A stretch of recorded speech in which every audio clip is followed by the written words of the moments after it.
The Orioles are promoting one of their top prospects, Heston Kjerstad. Let's discuss on Fantasy Baseball Today in 5.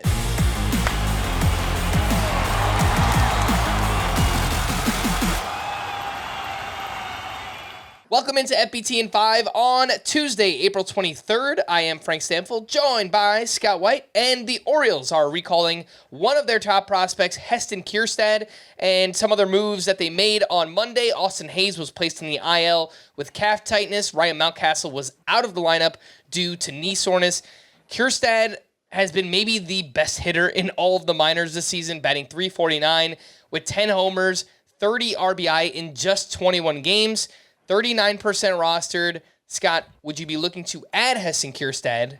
Will he play enough? I don't know. Well, that's the biggest question.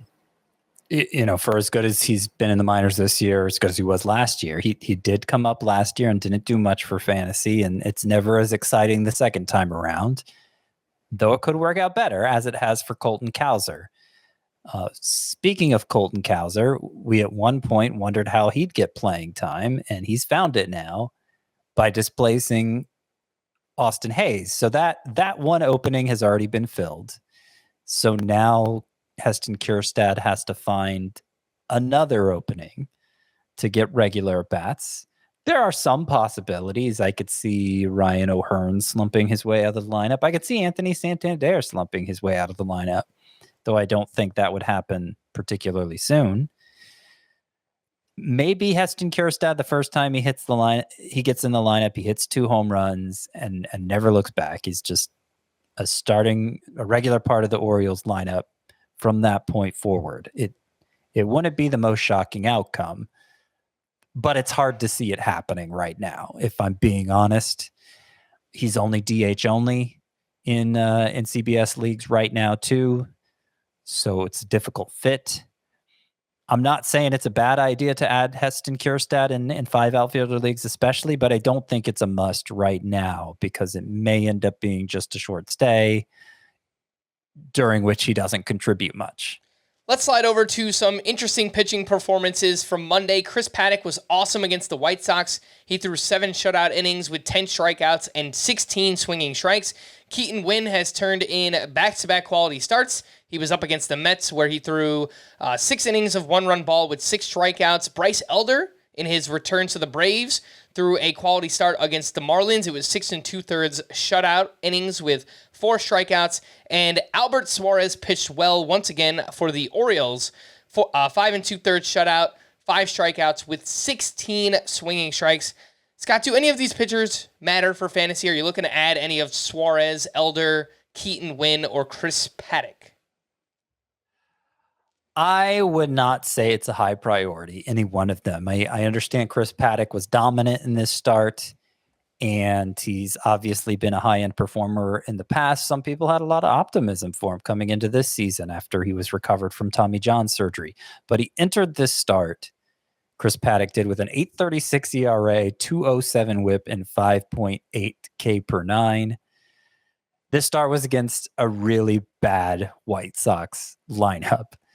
That the only viable hitter right now is probably Eloy Jimenez in that lineup. And so maybe he did exactly what he was supposed to do. Maybe that lineup is that poor that even a highly suspect pitcher like Chris Paddack can put up this kind of stat line against it. That's my going theory right now.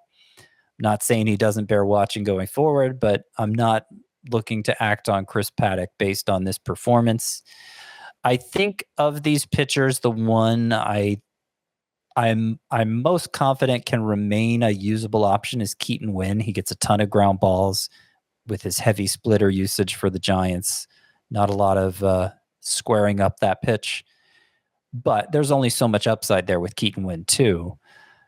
There's probably a bit more upside with Albert Suarez and Bryce Elder. But in Elder's case, we already saw him flop down the stretch for the Braves last year. It's not like he was setting the world on fire at AAA prior to this promotion. His good return to the rotation was against a bad Marlins lineup.